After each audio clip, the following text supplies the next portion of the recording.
de nosotros podamos crecer, ser bendecidos, fortalecidos, y que tu palabra, Señor, pueda aclarar nuestras dudas, nuestras inquietudes. Esa, Señor, es nuestra oración esta noche, en el nombre de Jesús. Amén y amén. Que el Señor los bendiga a todos, amados hermanos. Es una buena noche para finalizar nuestra semana aprendiendo más de la palabra del Señor. Vamos a abrir nuestras Biblias para meditar en ella, y le invito que lo hagamos en la carta a los Romanos.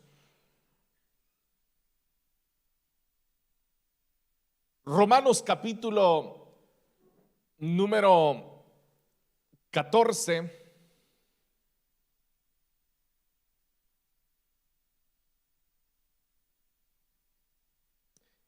Y damos lectura al versículo número 10 en adelante.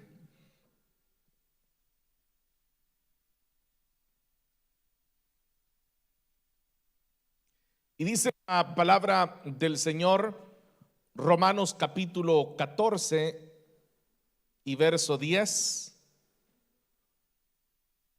Tú entonces, ¿por qué juzgas a tu hermano?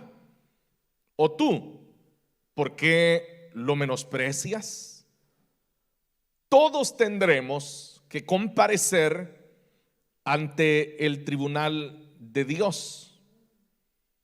Está escrito: tan cierto como que yo vivo, dice el Señor, ante mí se doblará toda rodilla y toda lengua confesará a Dios. Así que cada uno de nosotros tendrá que dar cuentas de sí a Dios. Por lo tanto, dejemos de juzgarnos unos a otros, más bien propónganse no poner tropiezos ni obstáculos al hermano. Amén. Tomen por favor, hermanos, sus asientos.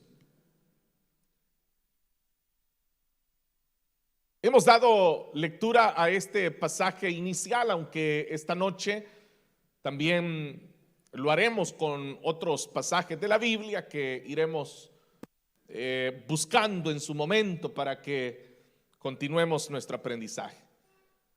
Pero he querido, como digo, de forma inicial leer este capítulo 14 y este versículo 10, en donde en su parte final el apóstol Pablo utiliza la palabra bimá, que en la ocasión anterior fue nuestro punto de partida, poder desarrollar de qué se trata el tribunal de Cristo.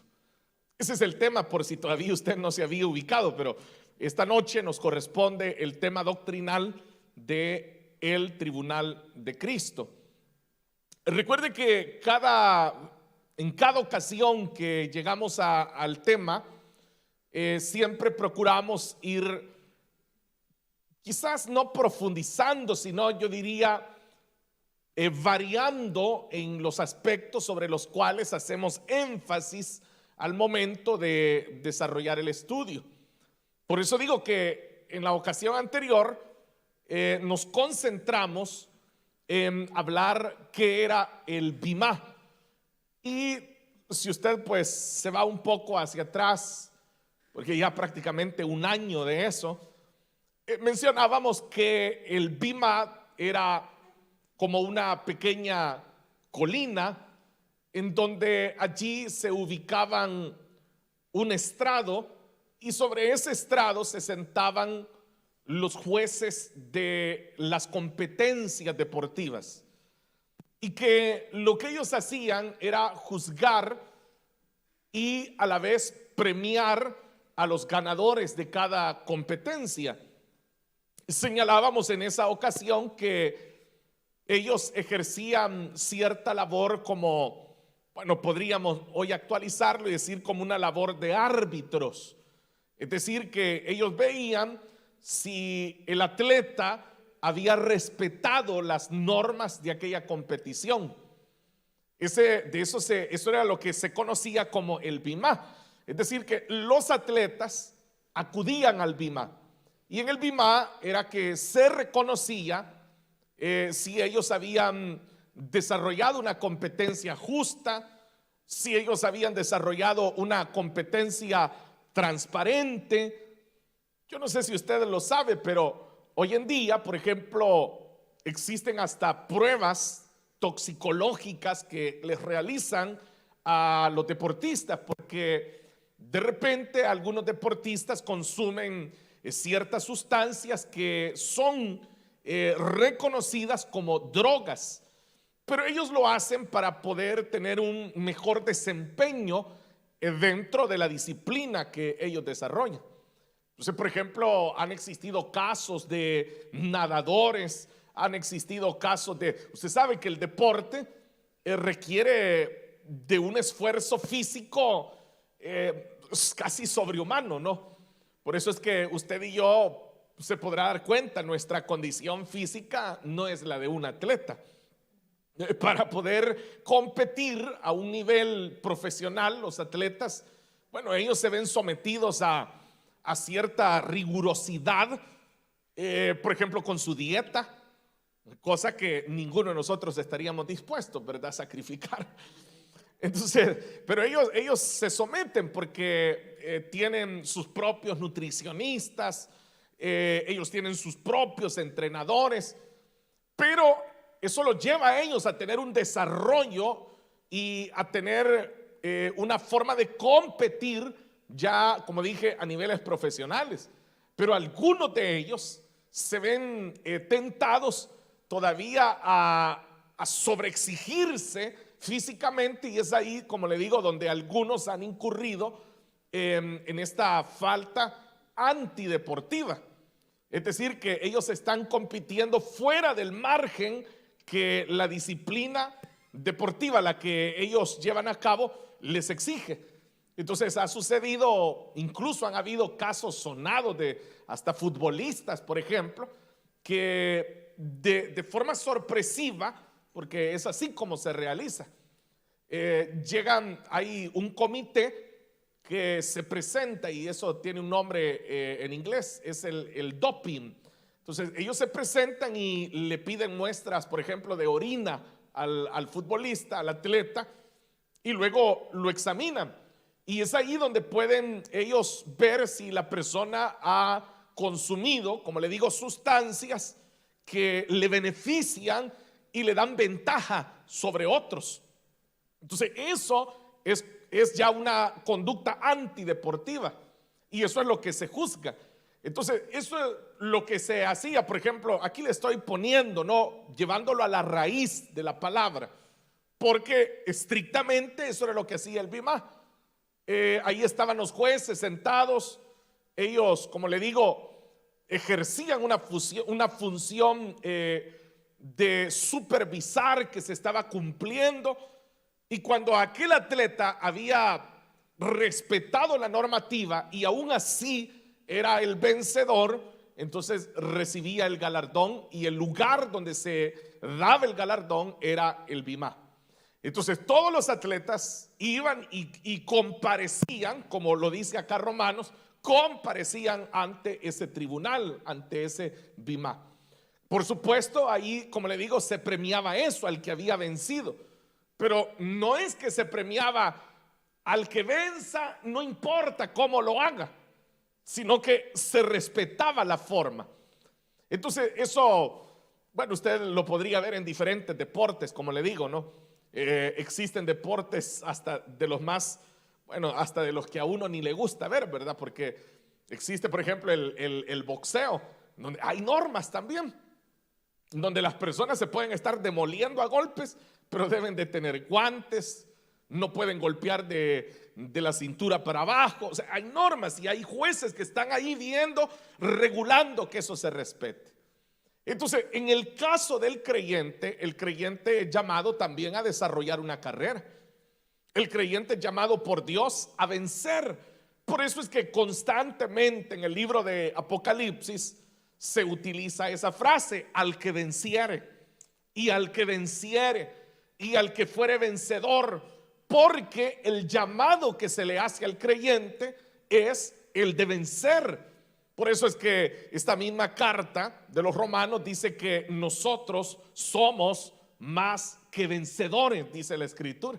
O sea que el llamado nuestro es a vencer. Entonces, dentro de esa carrera, nosotros, dice la Escritura, también vamos a comparecer ante el bimá de Cristo. Por eso, si usted lo notó, en el versículo lo dice claramente.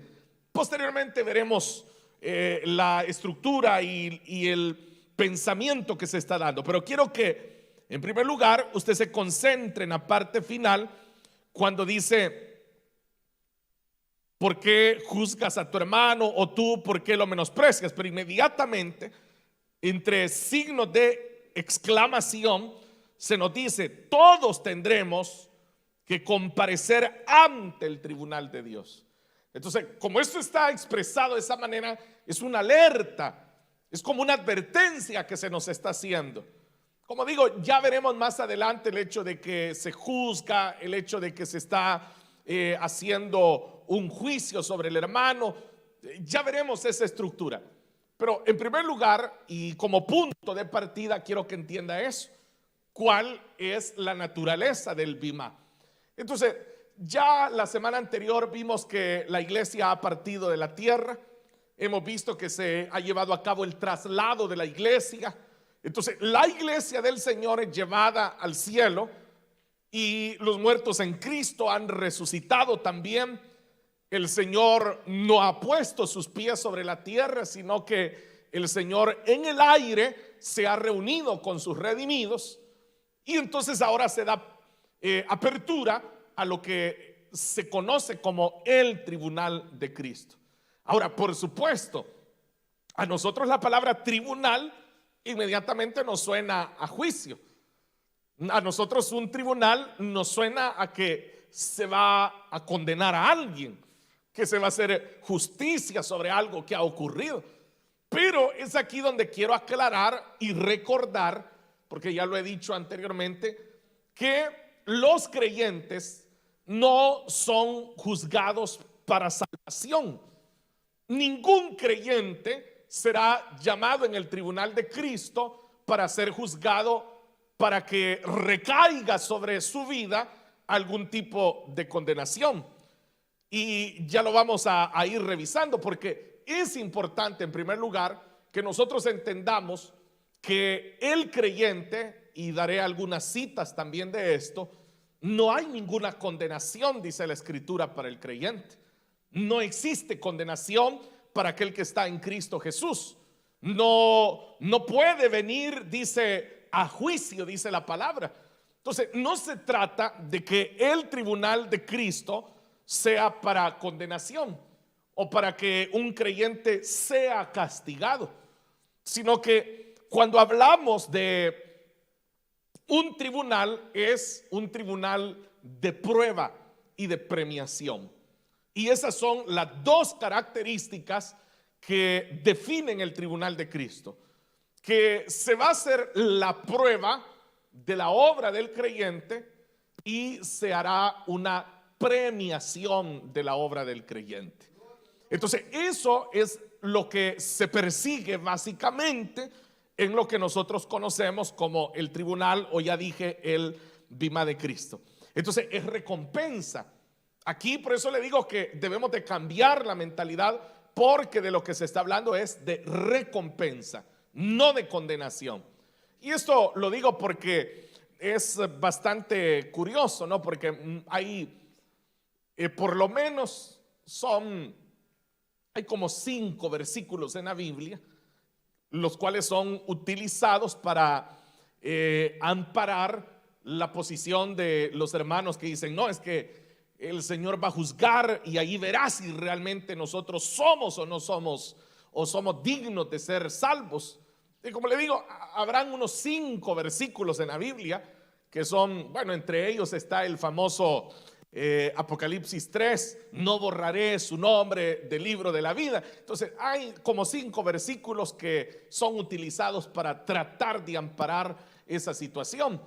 Y eso lo doy hasta en número para que usted vea que hay 200 versículos que son los que amparan que la salvación ha sido dada y no puede perderse.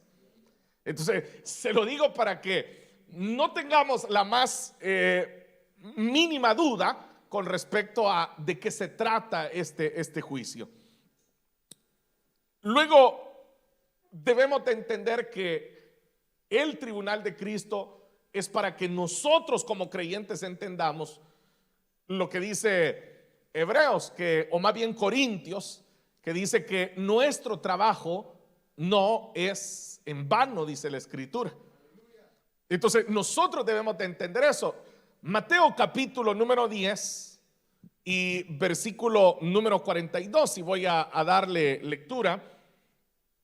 Mateo capítulo número 10 y versículo 42 nos habla de esto, porque estas son palabras del Señor Jesús haciendo referencia a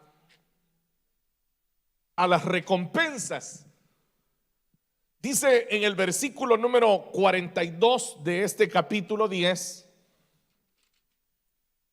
dice: y quien dé siquiera un vaso de agua fresca a uno de estos pequeños, por tratarse de uno de mis discípulos, les aseguro que no perderá su recompensa.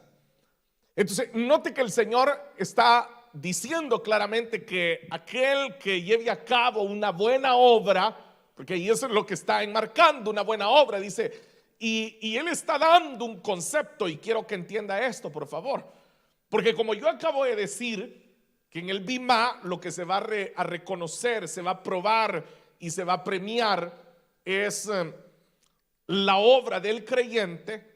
Aquí volvemos una vez más, ¿no?, al asunto de las obras. Entonces, ¿qué podríamos nosotros llamar buena obra y qué llamamos nosotros una mala obra? Entonces, aquí Cristo Jesús está dando su concepto, su visión de lo que se considera una buena obra. Y no es tanto que se dé un vaso de agua, sino dice el hecho de reconocer a quienes son discípulos de Cristo, porque eso es lo que está diciendo el versículo. Se lo voy a leer una vez más. Dice: y quien dé siquiera un vaso de agua fresca a uno de estos pequeños, y él añade, por tratar de uno de mis discípulos.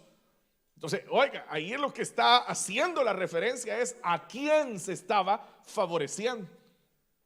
Ya, aquí usted tiene que hacer una interpretación del versículo, que no es el vaso de agua fría, sino es a quién se le estaba dando. No sé si lo entendió, hermano. O sea, uno tiene que concentrarse ahí, a quién se le estaba dando, porque eso es lo que dice el versículo. Porque si no, usted se puede ir a parar ahí en una esquina y empezar a repartir vasos con agua, botellas con agua, ¿no? Ahí no se está tratando de lo que se hizo, sino a quién. Por eso dice, por tratarse de uno de mis discípulos. Entonces, lo que quiero que entienda es que lo que se va a probar y se va a premiar es todo aquello que nosotros hicimos dentro y para la obra de Cristo. Eso es lo que se está probando. Entonces, aquí usted puede ya ir teniendo una dimensión clara de, por ejemplo, todos los que servimos en la obra del Señor. Porque eso es lo que se está mencionando, es lo que se hace dentro de la obra del Señor. O sea, porque ya lo hemos dicho, ¿no? Buenas obras, de lo que nosotros llamamos buenas obras. O sea, si ahí, creo que lo dije este miércoles pasado, ¿no? En el estudio a la carta que estamos haciendo de Efesios, decíamos que, o sea, hasta el más malo de los malos ha hecho buenas obras. Ha hecho obras de caridad, ha repartido viviendas, ha repartido. Pero note aquí a dónde nos está llevando la palabra del Señor. porque estas son palabras del maestro. Y el maestro lo que está diciendo es: todo lo que hayan hecho por tratarse de haberlo hecho dentro de mi obra, quiero decirles que eso va a tener una recompensa. Entonces aquí viene la otra parte. ¿Dónde van a dar esa recompensa? Entonces, si yo le digo a usted: hermano, fíjese que le tienen una recompensa, entonces, ¿cuál tendría que ser la pregunta inmediata nuestra? ¿A dónde paso a recogerle, hermano? Ahí es el tribunal de Cristo. O sea, no hay otro lugar donde se vaya a dar esa premiación. Usted puede hacerlo bíblicamente y se dará cuenta que no hay. De hecho, revisando dentro de los eventos finales, se reconocen al menos 7 juicios que el Señor va a ejecutar. Son 7 juicios. O sea, el Señor, por ejemplo, va a enjuiciar a Satanás, va a enjuiciar a los ángeles caídos, va a enjuiciar a los que salen de la tribulación, va a enjuiciar a los gentiles, va a enjuiciar a los judíos. O sea, hay como 7. O sea, en otra ocasión los vamos a enumerar uno por uno, ¿verdad? Pero lo primero que quiero que entiendas es eso, que la recompensa solamente aparece aquí, dentro del tribunal de Cristo. Es ahí donde se va a revisar, y pongámosle esta palabra para entenderlo mejor: la pureza de la obra que nosotros llevamos a cabo. Ahí se va a revisar la pureza. ¿Con qué nivel de pureza nosotros llegamos a desarrollar la obra? Entonces, en este versículo que acabamos de leer de Mateo 10:42, note usted e interprete: hay una motivación de parte del Señor a nuestra vida. Lo que el Señor está haciendo es motivándonos. No sé si después de que lo leyó usted se sintió motivado, porque la mayoría de creyentes por eso no quieren servir, no quieren ser parte de nada en la iglesia, son un tanto apáticos con la obra, porque no encuentran una motivación. Entonces, ¿pero por qué no encontramos motivación? Por nuestro desconocimiento de la palabra del Señor. Porque la palabra del Señor lo que está haciendo es motivándonos a que vivamos y sirvamos a Dios, y que al hacerlo lo hagamos con pureza. O sea, pero por favor identifique a qué me refiero cuando digo pureza. O sea, no estoy hablando de su vida de santidad. Estoy hablando de la pureza en las intenciones con las cuales desarrollamos la obra de Dios. Porque eso es lo que se va a probar en el bimá. ¿Con qué intenciones hacíamos lo que hacíamos? O sea, ¿por qué lo hacíamos? ¿Qué nos motivaba? ¿Era puro? ¿Era real? ¿Era verdadero lo que hacíamos? Le voy a poner un ejemplo. Digamos que, bueno, se va a probar la obra de los pastores. O sea, no lo voy a agarrar a usted de ejemplo, voy a poner yo de ejemplo mejor. Entonces, se va a probar, ¿no? ¿Por qué predicaba? ¿Qué era lo que yo pretendía cuando predicaba? O sea, ¿con qué nivel de entrega lo hacía? Si era o no era diligente a la hora de predicar. Si lo que prediqué era verdad o eran mis pensamientos. Si realmente indagué o no indagué a la hora de alimentar a un rebaño. O sea, vaya viendo. Porque usted puede decir: el hermano predica. Pero ese es el juicio que usted está emitiendo.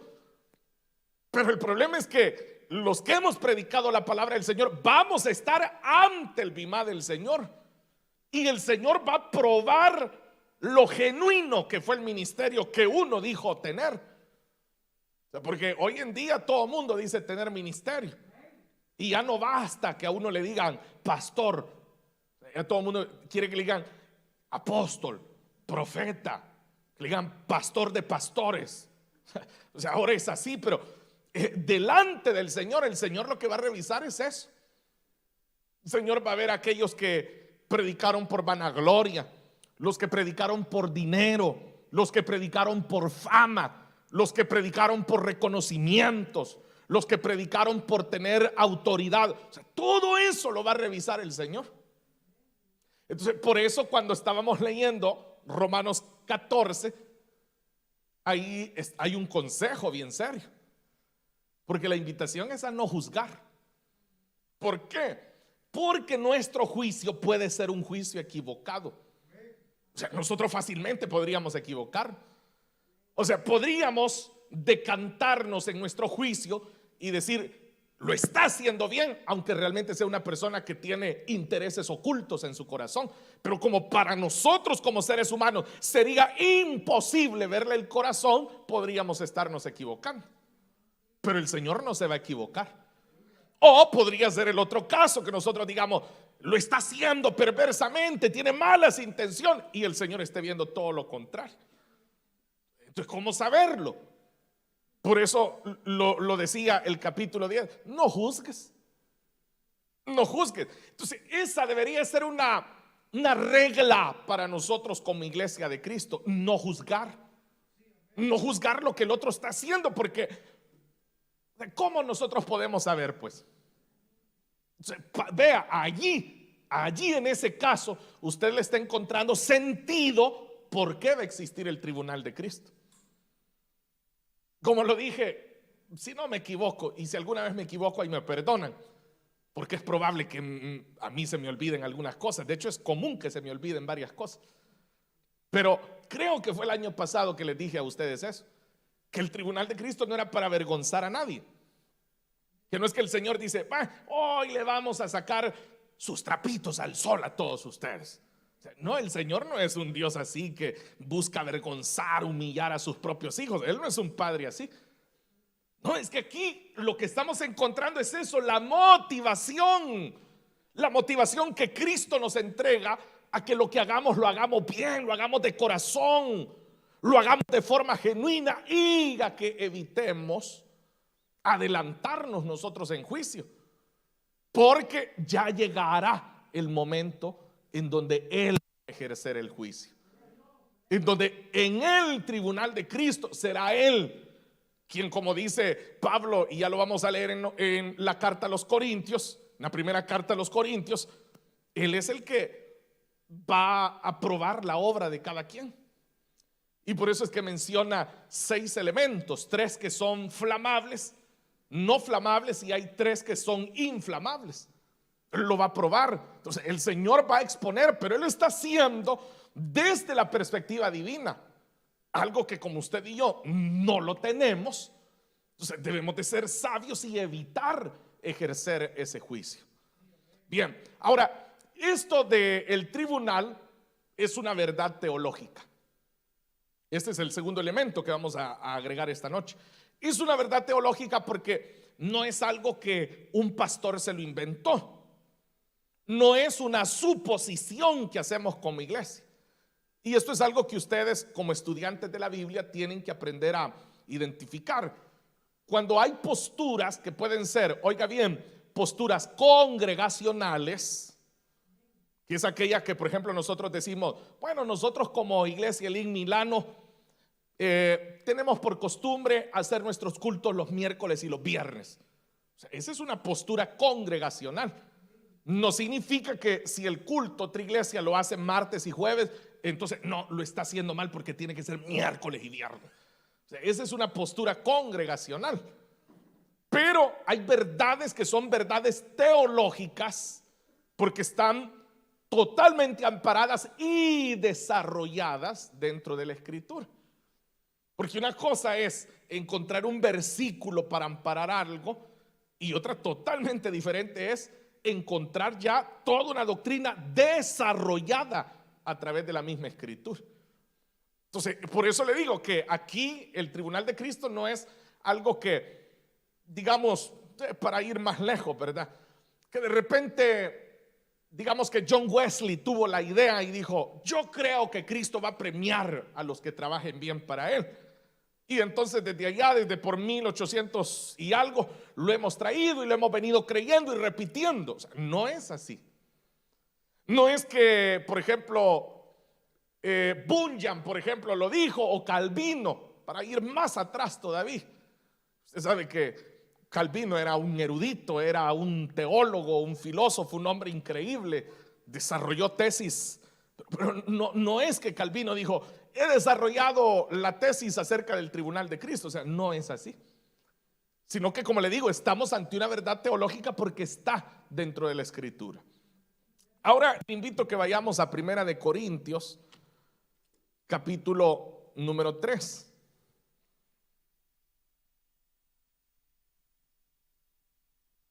Versículo que leo es el versículo 11.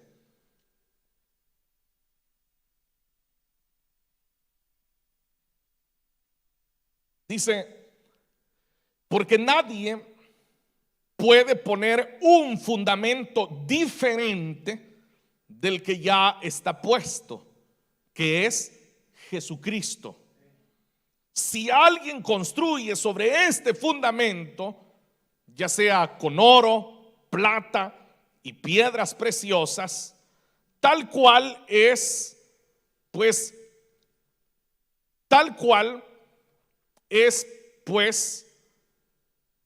el día del juicio. No, me he adelantado, perdón, hermanos.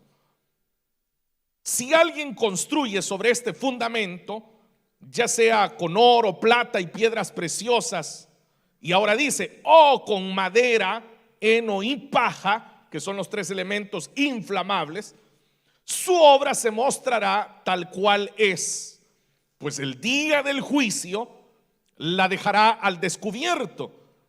El fuego la dará a conocer y pondrá a prueba la calidad del trabajo de cada uno. Oiga la palabra que ahora incluye el apóstol: trabajo. Por eso le dije que lo que se está revisando, se está probando y se está premiando es el trabajo que hayamos desarrollado dentro de la obra del Señor. Por eso está incluyendo ahora trabajo, lo que hacemos dentro y para el Señor. Entonces, número uno, la verdad es teológica porque parte del hecho de que el fundamento, dice, es Cristo. Y todo lo que se construye, es decir, todo lo que se lleva a cabo, es sobre el fundamento de Cristo. Pero dice también, hace la advertencia y dice que si alguien construye fuera de ese fundamento, entonces tendrá que ser probado, y que su obra es comparada a quien utiliza madera, heno y paja para construir. Pero el que respeta el fundamento que es Cristo, entonces su obra, su trabajo, dice que es comparado con alguien que está utilizando oro, plata y piedras preciosas para construir. Entonces, vea que la ilustración nos lleva a dos detalles. El primero es el valor y el segundo es la pureza. Eso es lo que nos está mostrando, el valor. ¿Qué es de más valor? O sea, si yo le digo a usted, ¿qué quiere, hermano? ¿Se quiere llevar estas piedras preciosas o se quiere llevar este montón de madera? ¿Usted qué preferiría? O sea, es hasta ilógica, ¿verdad? La pregunta. O que yo le diga, mira, hermano, aquí le tengo este lingote de oro, pero no sé si se lo quiere llevar o prefiere llevarse este poco de heno. No sé, ahí usted decida. La respuesta nuestra es, hermano, hasta la pregunta es, no sabe qué pediría, ¿no? Porque le damos más valor. Entonces, lo que aquí está diciendo el apóstol es de que hay un valor sobre lo que se está haciendo. Y ese valor se da en el trabajo que nosotros vamos a desarrollar en la obra. Entonces, por eso es que todo es para Él y en Él. O sea, note eso. O sea, todo es para Él y en Él. Porque Él es el fundamento. Entonces, todo lo que hacemos tiene que ser hecho en Él. Por ejemplo, voy a usar esta ilustración, ¿no? Alguien por ahí X, digamos que escribe un canto, y para escribir el canto utiliza un salmo, por ejemplo, y le da algunos acordes musicales y genera un canto. Y dice, este canto, y usted lo escucha, ¿no? Usted lo escucha y ahí dice, por ejemplo, dice, Él es mi pastor, o bueno, todos los salmos, ¿verdad?, que normalmente se utilizan para hacer alabanzas. Entonces, uno inmediatamente, ¿qué piensa? Dice, no, ese es un canto para Dios, dice uno. ¿Por qué? Porque a mí me suena que es para Dios porque está hablando de Dios. Pero ¿quién nos garantiza que el que lo escribió no dijo, bueno, yo voy a usar este salmo, le voy a dar música, lo voy a grabar y a lo mejor me hago famoso? Y a lo mejor comienzo a vender los discos y me hago rico. ¿Está comprendiendo? O sea, uno puede juzgar desde una perspectiva, pero está la otra. Y uno diría, no, es que lo hizo para Cristo. ¿Qué es lo que estoy diciendo? Es en Él y para Él. Entonces, ¿cómo es que genuinamente es para Él y en Él? Ahí es donde nosotros tenemos que ubicarnos. O sea, si todos entendiéramos lo que va a suceder en el tribunal, nos guardaríamos de eso. Nos guardaríamos de hacer las cosas a nuestra manera y para nosotros. Porque ahí está o sea, hemos entrado en una época en donde estamos talento versus siervos. O sea, ahora en las iglesias todo se desarrolla en base a talentos. Ahora, bueno, usted sabe que, por ejemplo, la música es un talento. Entonces, ¿qué pasa con el músico, con el cantante? Tiene que rendir su talento en él y para él. Si no lo hace, está haciéndolo fuera del fundamento. Nadie se dio cuenta. Sí, nadie se va a dar cuenta. Nadie. Pero en el tribunal el Señor sí va a probar la motivación que se tuvo. El predicador, o sea, un predicador puede ser muy elocuente, puede tener muy buena memoria, puede tener muy conocimiento teológico incluso. Pero ¿quién puede saber si lo está haciendo realmente en el Señor y para el Señor?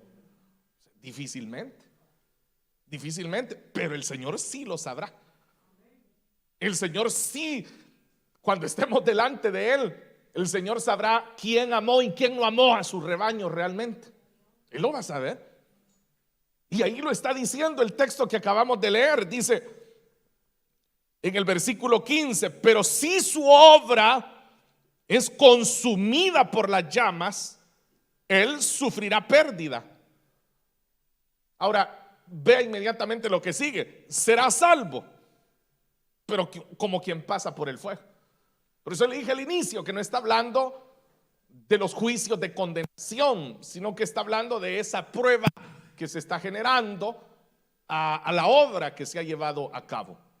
Entonces, vaya viendo usted por qué es importante, y esa es quizás, diría yo, la verdad central de esta noche, que lo que hagamos lo hagamos realmente para Dios y en Dios, porque no quedaremos exentos.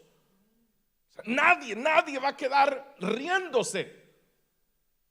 Mire, yo conocí personas que hasta tenían ese dicho. Yo que ya me voy a ser pastor, decían. Yo veo que a los pastores les va bien. De hecho, en una ocasión escuché al pastor general comentar de una persona que le hizo la propuesta a él. O sea, se la hicieron directamente a él. Le dijo, mire, yo tengo suficiente dinero, puedo alquilar un local, poner las sillas, el sonido. Solo mándeme usted uno de sus pastores, dice el pastor general que le dijo. O sea, como quien está poniendo un almacén. Y uno, ¿cómo se puede percatar de algo así, hermanos? Pero ahí está el sentido que tiene el tribunal. Y ahí usted se puede dar cuenta que nada se le pasa por alto al Señor. Por eso lo que nosotros hacemos debemos de hacerlo realmente para el Señor. O sea, nosotros no podemos hacer nada por nosotros o para nosotros. Mire, usted se sorprendería, pero es que a veces uno llega a desarrollar hasta habilidades y uno las desarrolla dentro de la iglesia hasta por problemas de autoestima. Porque uno puede llegar a sentir que allá afuera uno no es nada y que aquí adentro sí somos algo. Es decir, no, aquí me siento cómodo porque aquí me siento importante. Pero ese no es el sentido de lo que hacemos. Lo que hacemos lo hacemos por amor a Él y para Él. Porque allí lo dice, quien empieza a hacer, no hay otro fundamento. Y si usted lo hace fuera de Él, está edificando fuera del fundamento. Allí le acabo de marcar a usted cuál es la verdad central, cuál es la verdad teológica del tribunal de Cristo. Ahora, vea conmigo 2 Corintios, capítulo número 5 y el versículo 10.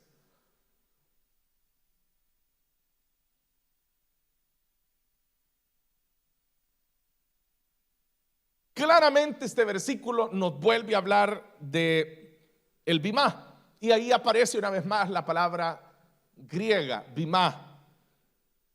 Porque es necesario que todos comparezcamos, y note que Pablo se está incluyendo, él está hablando de los creyentes, que todos comparezcamos ante el tribunal de Cristo, para que cada uno reciba lo que le corresponda.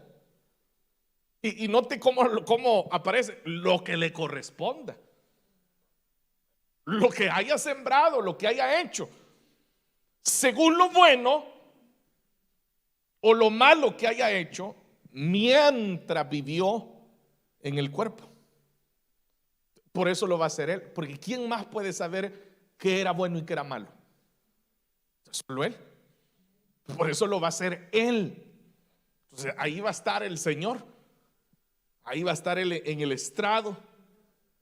Y entonces, como ya terminó la carrera, ya estamos delante de Él.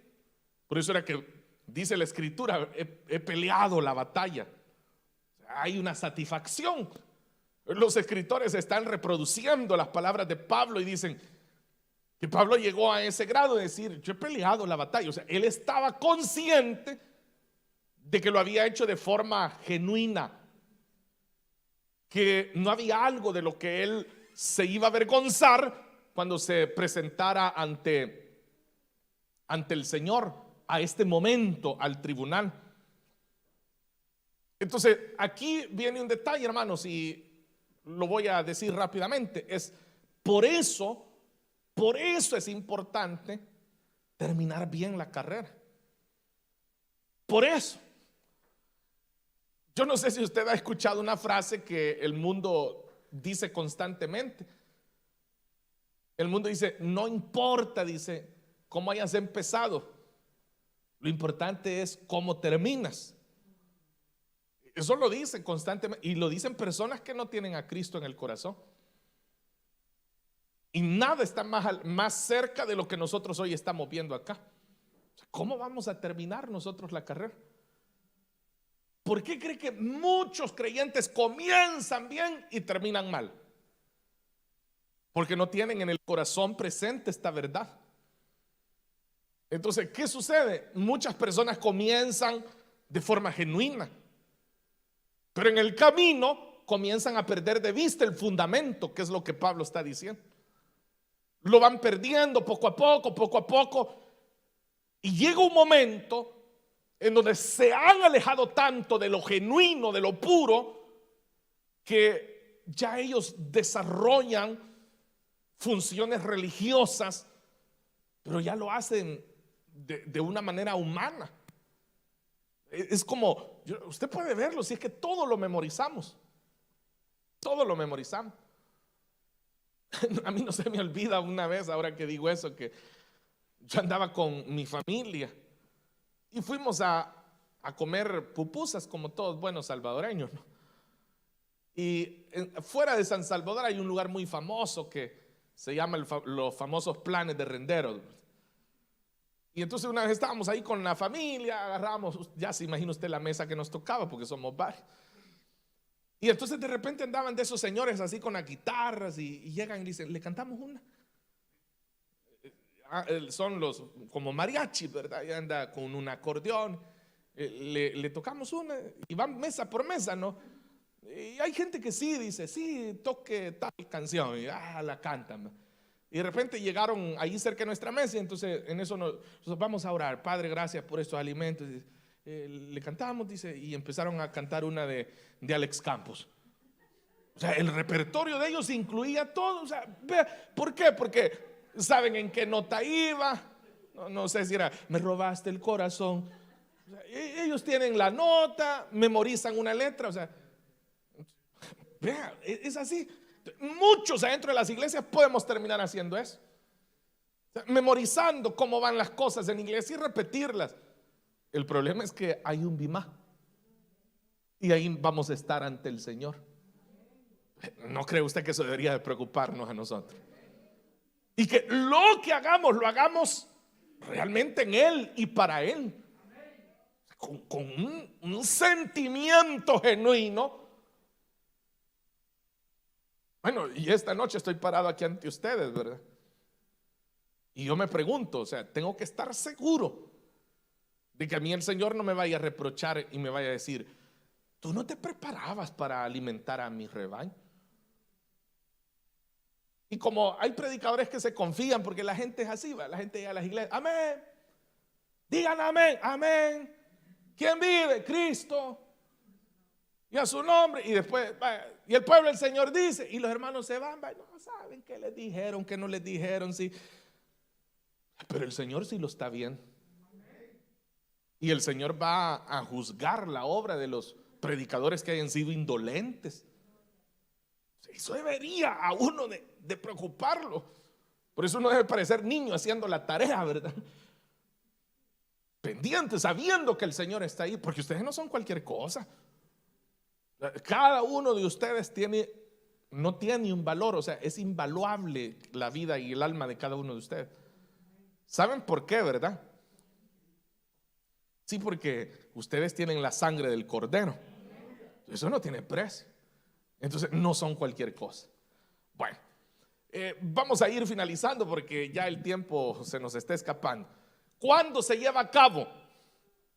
Vea conmigo, por favor, 1 Corintios capítulo 4 y versículo número 5. Por eso he tratado de que los textos nos queden así, cerquita, para que no se pierda mucho. 1 Corintios 4 y versículo 5. Y dice: por lo tanto, no juzguen nada antes de tiempo. Oiga la palabra tiempo. Porque ¿cuándo va a suceder? Eso sucede después del traslado de la iglesia. No puede suceder antes, no sucederá en otra ocasión, sucede ahí. Por eso le dije, quitando el bimán en Cristo, hay 6 juicios más que Dios va a desarrollar. Pero ya tiene su tiempo para cada uno de esos juicios. Pero el momento nuestro es aquí. Entonces por eso el apóstol dice: no lo hagan antes de tiempo. Esperen hasta que venga el Señor. Él sacará a la luz lo que está oculto en la oscuridad y pondrá al descubierto las intenciones de ¿qué? De cada corazón. Ahí está. Yo creo que con esto ya le quedó más que claro, ¿verdad? Entonces cada uno recibirá de Dios la alabanza que le corresponde. Será el Señor, o sea, no se puede hacer antes. Es que, hermanos, eso es como pararnos en un terreno minado, querer decir quién y quién no. Yo en lo personal a veces, yo por eso evito dar mi juicio, porque me puedo estar equivocando. Yo no logro, como dicen ustedes, no riasco. O sea, no logro así dejarme ir tan fácil, porque yo digo: ¿y si me estoy equivocando? Pero mi confianza, es decir, lo que me da paz más bien, es que es Él el que conoce los corazones. Yo por eso siempre he dicho algo: si usted viene y me dice a mí: hermano, yo aquí donde me mira soy el hermano más entregado de esta iglesia, o sea, yo le creo. Yo le creo y no le estoy mintiendo. O sea, no crea que estoy usando de ironía y le digo: yo le creo. No, de verdad yo le creo. Si una hermana me dice: hermano, mire, lo que sea, yo le creo. Esa es mi norma, mi regla es creerle. Porque si yo me pongo a dudar, Si nos ponemos a dudar uno de otro, ¿verdad? Nos ponemos a vernos sospechosos todos. Yo veo sospechoso al hermano de la música, yo veo sospechoso al de la transmisión, yo veo sospechosa a la hermana de... Entonces todos aquí, misión cristiana, los sospechosos. Pero no se puede. Pero el Señor sí lo está diciendo. Las intenciones de cada corazón. Y oye, cada corazón. ¿Quiénes van a participar ahí? O sea, todos los hijos del Señor, todos los creyentes. ¿Cuánto tiempo va a durar? Acuérdense que es en el cielo. Esa pregunta ya me la han hecho y me dice, hermano, pero como son 7 años aquí, y entonces en esos 7 años, o sea, eso es querer poner la dimensión terrenal a la dimensión celestial. Y acuérdense que en la dimensión celestial, o sea, no aplican las reglas de la tierra. No hay termodinámica, no hay gravedad, no hay nada que se pueda aplicar. O sea. Sin embargo, el Señor va a tener el tiempo de que uno por uno, no sé si se preocupan, hermanos, o sea, comiencen a hacer bien las cosas ya. Sí, porque para cuando les toque, el Señor diga, empezaste mal, pero luego fuiste mejorando, te felicito, hijo. Cuando entraste a servir, lo hiciste por razones que no eran, pero luego te fuiste ubicando. O sea, qué maravilloso que nosotros podamos corregir eso. Que no nos dejemos extraviar por lo que ha extraviado a muchos, ¿no? Entonces, ¿cuál es el propósito del Bimá? Ya le dije, es motivarnos. O sea, uno diría, el propósito es premiar. No, el propósito es motivar aquí. A hacerlo bien, exacto. Porque de todos modos, usted allá ya está en la gloria del Señor. Es aquí que nos sirve saber lo que va a suceder allá, para que nosotros podamos hacerlo todo realmente para el Señor y en el Señor. Eso es lo que a uno le debe dar paz en el corazón. Saber que lo que hicimos, lo hicimos realmente para el Señor. Que todo lo que hemos vivido en el Señor no lo hemos hecho para nosotros, para que nos vean, para que nos aplaudan, para que nos reconozcan, para que nos necesiten. ¿Sabe a qué me refiero con eso, verdad? O sea, llegar a volvernos indispensables en una iglesia y que nos vean así como que si no está la hermana, si no está el hermano, todo se nos cae. Ja, ja, ja, eso es lo que yo quería. O sea, no, hermano, es para Él y en Él. Eso es lo que se persigue acá. Entonces, volvamos a nuestro texto original y ya con esto vamos a ir finalizando. De todos modos, como dicen allá, hoy es viernes, hermanos. Y el alma lo sabe. Es viernes de doctrina. Entonces dice, tú entonces, Romanos 14:10, ¿por qué juzgas a tu hermano? ¿O porque lo menosprecias? No hay motivo. No tengo yo razón para menospreciar a alguien. O sea, después de haber estudiado la doctrina, me he quedado sin motivos para menospreciar el servicio de alguien. No puedo. No lo puedo ni juzgar porque me acabo de quedar sin motivos, sin argumentos para juzgar el servicio, la entrega, la dedicación de alguien. No puedo. Porque ahí lo está diciendo. Todos tendremos que comparecer ante el Bimá. Todos vamos a llegar ahí a la colina donde esté el estrado y donde se da la premiación. Y por eso es que ya se incluye en el versículo número 12. Así que cada uno de nosotros tendrá que dar cuenta de sí a Dios, que es lo que le decía, cada uno. Por tanto, dejemos de juzgarnos unos a otros, más bien propónganse no poner tropiezos ni obstáculos al hermano. Eso es lo que uno tiene que hacer. Ahí está el consejo. Ahora, por supuesto es difícil, sí, porque nosotros humanamente hablando estamos acostumbrados, por ejemplo, a competir. Eso es parte de nuestra naturaleza. Si no, piense usted, ¿por qué cree que de repente los hijos le preguntan a uno, ¿a quién quieres más, papá? O decir, ¿quién es el favorito de la mamá? Porque toda la vida estamos compitiendo. Es como algo que nosotros tenemos insertado en nuestra humanidad. Pero aquí no se trata de competir. Porque todos vamos a tener que dar cuenta. Usted ya tiene que desconectarse del que tiene a la par, del que tiene adelante, del que tiene atrás, y se tiene que conectar en usted, en hacerlo usted bien. Porque cuando camine hacia el Bimá, o sea, no va a decir, no, es que este hermano que me quedaba aquí a la par era el que. El Señor lo va a revisar a usted. Veamos qué tan genuino fue tu servicio, hijo. Ahí, ¿verdad, hermano?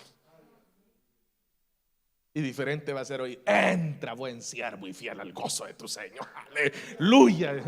Que le digan a uno eso. Ahí me salvé, va a decir uno. Bueno, finalicemos, hermanos. Hebreos capítulo 6. Este es el consejo ya final y los dejo que se vayan. Hebreos capítulo número 6.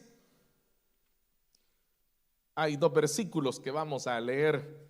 Este ya es el consejo, nada más. Es para concluir nuestro estudio. 6:11. Hebreos capítulo 6, versículo 11. Deseamos, sin embargo, que cada uno de ustedes, una vez más es individual, que cada uno de ustedes siga mostrando ese mismo empeño hasta la realización final y completa de su esperanza. O sea, ¿hasta dónde? Hasta que el Señor aparezca. Por eso le decía que tal vez usted no haya empezado muy bien. Tal vez usted ha sido medio así que no hemos terminado de entender. Pero lo importante es ir corrigiendo hasta que se cumpla el momento, que es lo que está diciendo aquí. La final y completa esperanza, así le llamo. O sea, eso es el llamado que se nos está haciendo. Deseamos, dice el escritor, sin embargo, que cada uno de ustedes siga mostrando ese mismo empeño. ¿Por qué? Porque eso es lo que va a ser probado. El empeño, el amor, la pureza, la dedicación con lo que hicimos en Cristo y para Cristo. No sean perezosos, versículo 12. Más bien imiten a quienes, y aquí están los 2 elementos que nos van a garantizar que nuestra obra sea oro, plata, piedras preciosas. Oiga lo que dice: por su fe y paciencia heredan las promesas. Fe y paciencia. Eso es lo que nosotros tenemos que manifestar hasta el final de nuestra carrera. Fe y paciencia. Les voy a dar un último, aquí ya que estamos acá en Hebreos, se me vino rápido. Ese es Hebreo 10. Déjeme y lo ubico. Hebreos capítulo 10, versículo 35. Así que no pierdan la confianza, porque esta será grandemente recompensada. Reina Valera así lo dice, ¿verdad? No perdáis pues vuestra confianza que tiene. Sí, se lo digo así porque uno así lo memorizó, ¿verdad? No perdáis pues vuestra confianza que tiene grande galardón. Entonces es lo mismo que estoy leyendo acá. No pierdan la confianza porque esta será grandemente recompensada. Ustedes necesitan perseverar para que después de haber cumplido la voluntad de Dios, reciban lo que Él ha prometido. Está hablando siempre del Bimá, no está hablando de salvación, como es lo que le decía, que son 5 versículos, le dije que son los que normalmente se utilizan para hablar de eso. Y luego dice, versículo 37, pues dentro de muy poco tiempo el que ha de venir vendrá y no tardará, pero mi justo vivirá por la fe. Y si se vuelve atrás, no será de mi agrado. Oiga lo que el Señor está diciendo: no me agrada cuando mis hijos retroceden. No me agrada. ¿Lo entendió usted? O sea, el Señor se lo está diciendo a usted: hijo, hija, no me agrada cuando das pasos para atrás. No me agrada. Pero nosotros respondemos en el versículo 39, pero nosotros, no sé si se une usted a ese nosotros, No somos de los que se vuelven atrás y acaban por perderse, sino de los que tienen fe y preservan su vida.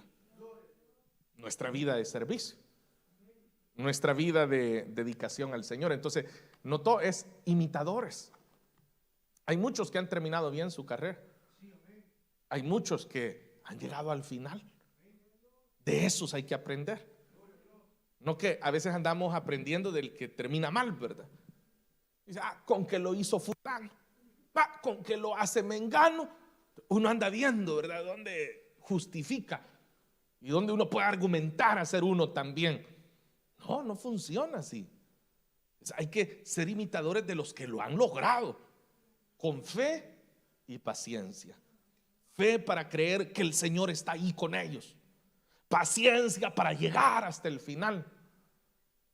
De eso se trata.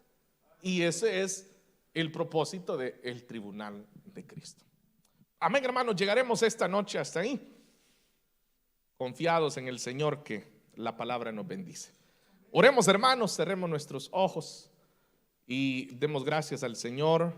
Dígale: Padre, gracias por hablarnos. Gracias, Señor, por el privilegio que nos das de aprender más de ti, Señor. Gracias, Dios del cielo, porque en la meditación de tu palabra crecemos, nos fortalecemos, maduramos en ella. Hay madurez cada vez que la leemos y cada vez que la estudiamos. Y hay un llamado en ella a vivir para ti y solo en ti. Dale la fuerza a tu pueblo para que puedan vivir siempre, Señor, de forma genuina su servicio, su entrega, su dedicación hacia ti, Señor. Que todo lo que hagamos lo hagamos con pureza. Lo hagamos, Señor, en ese espíritu de humildad y de servicio a ti y a nuestros hermanos. Que nada, Señor, lo hagamos para vanagloria o por contienda o para nuestra propia riqueza, para nuestra propia fama. Que no lo hagamos, Señor, de forma egoísta, sino que lo hagamos en ti, Señor, y solo para ti. Y de esa manera, Señor, podremos felices estar ante ti, Señor, sabiendo que nuestra obra no se quemará, no arderá, sino que te agradará, Señor, con fe y paciencia hasta el final. En el nombre de Jesús, muchas gracias, Señor. Amén y amén. Amén, hermanos. Gloria al Señor. Qué bueno es nuestro Dios, que siempre nos concede la oportunidad de crecer y aprender más de Él. Esta noche queremos hacer una oración para que juntos demos al Señor lo que Él hemos traído.